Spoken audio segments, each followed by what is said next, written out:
We continue now at the top of Daf 11a Daf, Meseches Beitzah. This is Beitzah Daf 11a. The Gemara says that according to Rebbe, sometimes the misachel ketrayu, sometimes even when you have two pouches or purses that are tied together, sometimes that knot can be undone. Rashi over here says the misachel ketrayu nitar hakesher shelahem.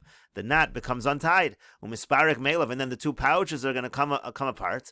V'habo v'notal shemalo mekushar matzam. So then the whole question was, again, you had 200 originally, now you have 100. Do you assume they were both taken, and then this is totally new money? Or do you assume only 100 of the 200 was taken? And so the Rebbe says, no, maybe they weren't tied together. And therefore the person who came and took the money, they weren't tied, so v'chata fa'echad v'halachlo, maybe he only took one. Question, of course, on Rebbe again was, if they're tied together, of course the person took all of the money. Of course this is totally new money. And again, the Gemara says, no, maybe it became untied, and that's why Rebbe said 100 was taken, and the 100 that is left is from the original. And the Gemara continues at the two dots, let's say originally you found that the young doves were inside the nest, and now you find them that they're in front of the nest, so you have to assume that it's ones that you did not designate, and therefore it's usher. Rashi over here says, Lifnei hakein derech kol shofchen lios ma'at min hadaf ha'aliyah bolet chutz lemechitza shel kol kan v'kan. It would be that when you had these dovecotes, so a little bit from the board of wood sticks out, and they use that board of wood, they use that ledge, the doves use it to go outside, they rest over there, and then they go back into the nest. And so the Gemara says, let us say that our Mishnah is actually a support for what Rabbi Chanina said. We quoted Rabbi Chanina previously. The Amar Rabbi Chanina, because Rabbi Chanina said, Rov v'karov halach acher harov. If you have a situation where some of it is majority, but some of it is close by, you figure that it came from the majority. Rashi over here says, halach acher harov kihacha. That's like our case over here. When you find these doves in front of the nest, you don't say, well, these are the same ones, and they were karov, they just moved a little. So no, we assume they came from the majority of the worlds, the ones that were not designated. You assume if you have a rove or karov, you have some doves, you don't know if they came from close by or they came from the majority. It seems like what Rabbi Chanina is saying, you assume it's from the majority. And so the Gemara says, Amar Abaye says, Bedaf. We're talking here about a ledge. Rashi over here says, Bedaf, the kulu karov ninu. In other words, the point is, everything is karov, because you have doves. This is a situation where you have doves always sitting on this ledge from all over the place. So everything is really karov. Hilka chalach acher harov, dikatarti. Therefore, of course, you're going to follow the rov, you follow the majority, because the chances are, even the majority was actually karov. And so therefore, you're going to assume that these are other birds. And Rava says a different answer. The case over here is you have two nests, one above the other. Rashi over here says, Rava Amar Halo Itzrich Lashmeinan. He says we wouldn't even need to teach you that case. Rather, the case over here is you have two nests, one above the other. Uvishnehem gozolos, and you have young doves in both of them. V'zimen es shebezu v'lo zimen es shebezu. He designated some that were in a particular one, but not in the other one. The next day comes, he doesn't find any shazimin in the ones that he prepared. He finds the one in front of it. And the one that he didn't prepare, the one that he didn't designate, he doesn't find anything. So therefore, in such a situation, it's aser. And the chiddush over here, according to Rav, is it's not that we're afraid that doves came from outside, from outside this whole area. And the idea is like this: since he didn't find the doves in their original place, and he didn't find any in the other one, so now the ones that he's finding in front of the nest, maybe they didn't come from there. Maybe they came from the one that's muksa. And the Gemara continues within Rava's answer. I don't even need to tell you in a case where, let's say the guy designated in the lower nest, and he didn't designate any of them in the upper one. Now he finds in the lower, but doesn't find anything in the upper. So that's obvious tasir, and that's obviously usher. Because we say very simply, the ones in the one he designated, they left. And the ones in the upper nest, that naturally they came down a little bit to the lower one. Ela afilu zimen belyona, but even in a situation where he designated in the upper nest, velo zimen b'tachtona, he did not designate in the lower one. Uvo matzah belyona velo matzah b'tachtona, and now he comes and he finds in the upper one, he doesn't find any in the lower one. So hanach nami asiri. Even in that case, we're going to say it's aser. The amrinon hanach ozl liyam. We're going to say the other ones left, the ones that he designated. V'hanach sruche sarech usliko, and the ones in the lower one, the ones in the lower one actually went up a little bit, and that's why the ones that he has now in the upper one are not the ones that he originally designated. Rashi over here says, "V'lo mi boy zimin betachtona v'lo zimin b'elyona kolomar v'tano dit storach lashmin asurim." What the Gemara means is as follows: the Tana that's telling you this chiddush that they're aser, lav kishazimen es shel tachtono lamacher matzah b'tachtona lifanea v'lo besocha. Rashi adds a little over here. He originally designated in the lower one. The next day he finds it in the lower one, but not in it, not inside of it, but in front of it. V'lo matzah b'elyona klumen. Again, he doesn't find anything in the upper one, so it's darach lememar da'asiri. Now we don't even need to tell you that it's aser. The chayshina dil mahani da'azmin azdu lahu v'hanach shematzah lifanea mishal elyona bo v'shtarbu v'yishtarbu v'lamato v'nachisu. Again, it's obvious the first ones left, and these ones came from above, and they came down. Holo, it's darich. That we don't even need. But even in the following case, let's say he designated the ones in the upper one within it, and he didn't designate in the lower one. And then the next day he finds in the Elyon, again, not in the Elyona, because that already would be exactly what he designated, but he finds right in front of the Elyona. He doesn't find any in the lower one. Asiri, then it's still aser. You don't say, well, it's not normal for them to go climb up to the upper one when they're young. But we say no, they did go from the lower one to the upper one, and we say that it's aser. The Gemara continues at the two dots, quoting the Mishnah, V'mein sham Elohein. The Mishnah said that if the only ones in the vicinity were these particular ones, harei elu mutar, and then in that case you actually say it is mutar. Now Rashi over here says, V'mein sham Elohein, emein sevivo same esmol Elohein. The way Rashi understands it is if in the surrounding area yesterday before Yontif, these were the only ones. So harei elu mutar. So then in that situation, you assume that what you find are the same ones. These are definitely the same ones that he originally designated within the nest. Now they came in front of the nest. It's obvious because there were no other birds in the vicinity. So the Gemara says, Hechi Dami, what's the case over here in the Mishnah? If you're talking about birds that are able to fly, so then the Gemara says, then of course if they could fly, maybe the original ones left and the new ones came. So it can't be that the birds are able to fly. So then the Gemara says, what are you going to say? We're talking about birds. They're not able to fly. They're just able to walk on the ground. So if there's another nest within 50 amos, so then it's very possible, again, the same thing. The original ones left, and these other ones, they walked to the nest, because within 50 amos, the young birds are able to walk. Now, if the case is that there is no other nest within 50 amos, so pshita de mutar, it's obvious it's mutar, because again, because Marukva Bar Chama said, these young birds that are able to walk, they won't go more than 50 amos. So then it's obvious that these did not come from any other area, because it's too far away. So the Gemara says, the case over here in the Mishnah is, there is a nest within 50 amos, but the case is that it's found, this other nest is around the corner. So you might think that the animals, they actually, again, they walked and these are new ones. But but the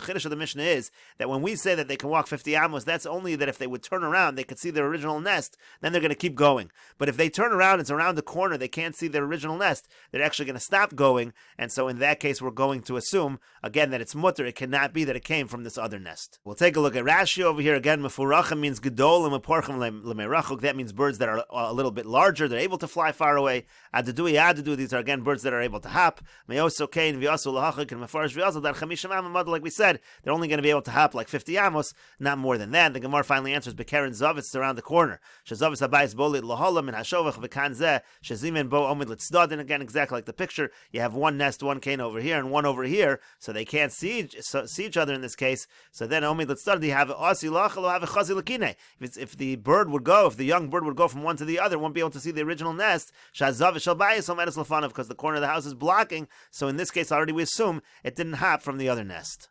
And the Gemara continues with the Mishnah, Beishamai Omer and Beishamai say, you're not allowed to take the pestle in order to use it to cut up meat. Now, normally the pestle was used for something that's a malachto l'isser. It's something that you're normally not allowed to do yontif. It's normally used to grind up wheat. Now you want to use it for a permitted malacha to cut up the meat. And Beishamai is saying you're not allowed to use the oli for that purpose. Beis Hillel matir and Beis Hillel say it's mutter. Beishamai Omer and Beishamai say in nosnenes ha'or lifnei hadorson. You're not allowed to take a hide and put it in front of somebody who's going to tread upon it in order to basically tan the hide. V'lo yagbienu, and also it's muksa. You're not allowed to lift it up. Elim ken yeshim kazayis basar, unless you have with it a kazayis of meat. So then agav the meat that you're allowed to move, you can move the hide as well. Beis Hillel matir and Beis Hillel say it's mutter. And the Gemara says Tana it was taught v'shavin both agree, meaning both Beishamai and Beis Hillel agree shem kitzev ala basar shasul ataltal, that once you use the eli to cut up the meat, so then you can't move it around anymore. It's a klisha malachto le'isser, and it's muksa. And the Gemara says, Amar Abaya says, Machlokas be'eli. The whole machlokas over here, Beishamai, Beis Hillel, whether you can use the eli to cut up the meat, that's specifically by this item that's a klisha malachto le'isser. It's normally used for a malacha that you're not allowed to do in yontif. Aval betavra garmi, but let's say you had a utensil that was designated for breaking the bones of the meat. So divrei hakol mutter, everybody agrees it's mutter to move around. That's already a malacha that's a klisha malachto le'heter. It's no problem. So the Gemara says, Pshita, that's obvious. Eli Tanan, that's exactly what it says in the Mishnah. It says we're talking about an Eli. We're talking about, again, the item that's normally used for wheat. It's normally a melacha that's aser. That's the Machlokas Beishamai Beis Hillel. Of course, when it comes to something that's designated for the meat, it's going to be okay. And so the Gemara says, no, you might have thought that the Mishnah of the Machlokas Beishamai Beis Hillel would even be by a kli that's designated for the breaking of the bones. Maybe the reason why Eli is in the Mishnah is to show you how lenient Beis Hillel is. That Beis Hillel comes along and they say even a kli shemalachto le'isser is also permitted. So Kamash Malon, no, they're only arguing about a davar shemalachto le'isser. If it would be malachto le'heter, it wouldn't be a problem.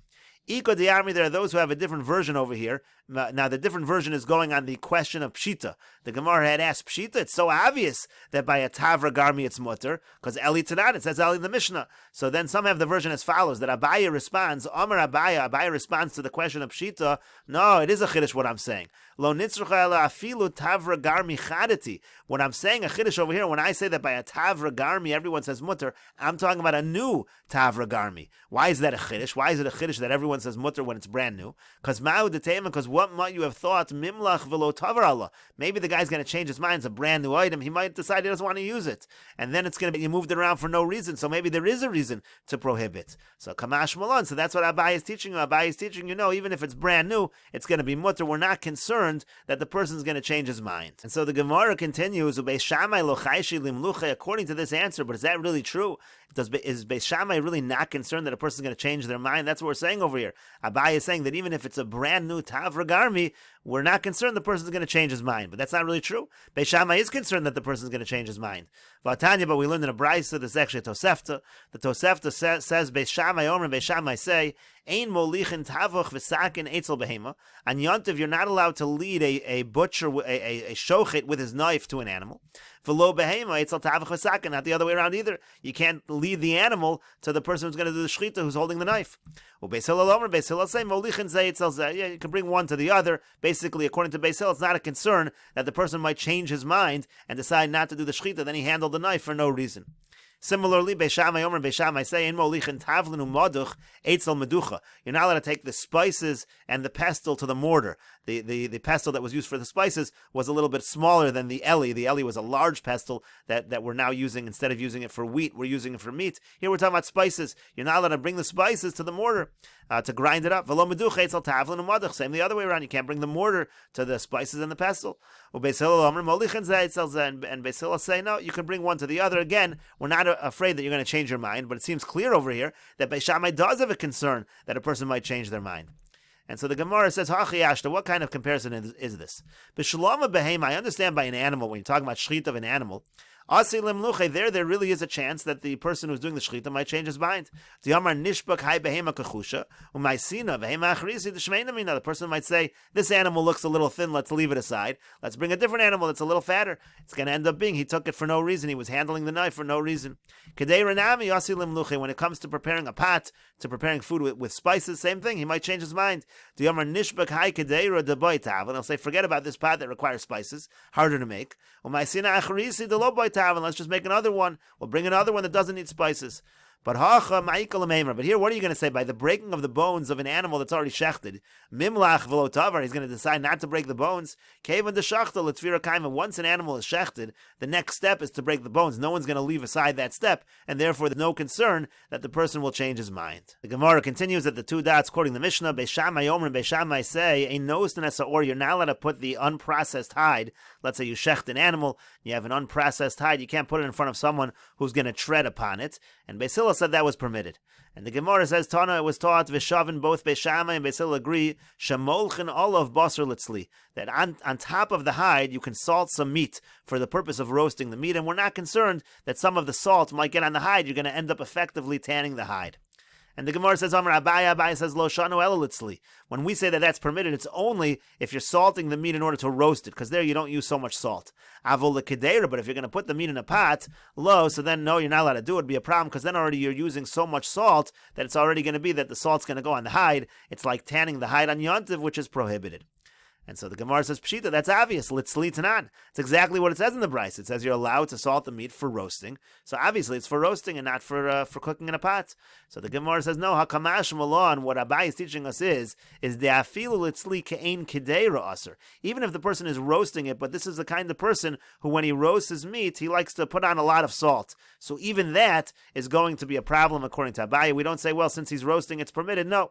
If he's going to do it ke'ein kedeira, if he's going to use it like, if he's going to do it in the same way that he would do it with a pot, that's going to be a problem. And the Gemara continues, Tanu Rabbanon, the rabbis taught, Ein molchen es hachalovim. You're not allowed to salt the fat. The chaylev is the fat of the animal that's not kosher. It's not usable for yontiv. So therefore, again, you're not going to eat it, so you're not allowed to salt it. Ve'ein mahafchen behen, you're also not allowed to turn it over. Rashi over here says, Ein molchen es hachalovim b'yomtiv kedei shelo yasrichu. They used to salt it in order that it shouldn't spoil, they didn't want it to give off a bad odor. Ve'afilu nishcheta habeim b'yontiv. Case over here is even when you shechted the behem on yontiv, you're not allowed to do this. You can't handle the fats in this fashion. Mishum Rabbi Yoshua Amru. Now, in the name of Rabbi Yoshua, they said, no, shotchen baruach agabi yasedos. What you could do, a certain leniency, you can spread them out in the wind on top of some pegs, and again, that will prevent this odor. So the Gemara says, Amar of Masna says, halacha Rabbi Yoshua. Halacha is like Rabbi Yoshua. You could be lenient in this fashion. Iko de Amri, there are those who say, Amar of Masna, that Rav Masna said, Ein halacha Rabbi Yoshua. The halacha is not like Rabbi Yoshua. So the Gemara says, Bishlam alaman damar halacha Rabbi Yoshua. I understand, according to one who says the halacha is like Rabbi Yoshua, it makes sense. You need to say it. I might have thought if you have an individual against the majority, the halacha is like the majority. Kamash malan halacha ki yachid. Rav Masna has to come along and teach us the halacha is like the individual. The halacha is like Rabbi Yoshua. But according to the one who says the halacha is not like Rabbi Yoshua, pshita, it's so obvious. Yachid v'rabim halacha karabim. Of course, it's not. When you have an individual against the majority, the halacha is like the majority. So the Gemara says, no, ma'ud the because what might you have thought? Mistaber taimid Rabbi Yoshua. The idea, the reason of Rabbi Yoshua makes sense. It makes sense to be lenient here.